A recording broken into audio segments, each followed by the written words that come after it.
Dia hanya berdiam diri dan menjadi pusat perhatian dan membuat orang-orang penasaran. Ketika ada orang yang mendekatinya, apa yang terjadi ketika dia bergerak? Ketika orang yang mendekatinya melihat dia bergerak, rasa panik dan takut menghampirinya. Barulah orang-orang itu tahu bahwasanya itu hanyalah prank. Dan orang yang berdiam diri merasa senang.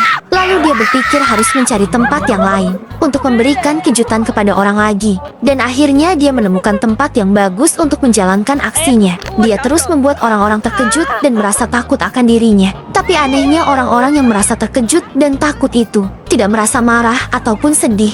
Malahan orang itu merasa senang dan bermain-main dengan tingkahnya. Orang itu merasa ini hanyalah prank. Lalu mereka pun mengambil foto bersama orang yang mengepranknya. Setelah berfoto, dia lalu diam dan menunggu targetnya lagi. Terus dan terus membuat orang-orang takut. Tapi orang yang diprank tidak marah, malah mensupportnya. Setiap orang yang dia prank akan merasakan terkejut.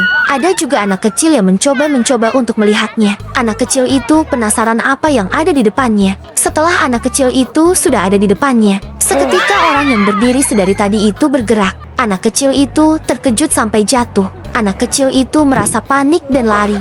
Tapi anak kecil itu akhirnya tahu orang yang berdiri di situ bukan patung, melainkan orang yang ingin mengepranknya. Orang yang berdiri sejak tadi itu merasa senang karena anak kecil itu merasa terkejut pada dirinya. Lalu dia mencoba terus berpura-pura menjadi patung dan membuat orang-orang terkejut. Dia berpindah-pindah tempat untuk mencari orang baru yang bisa merasa terkejut.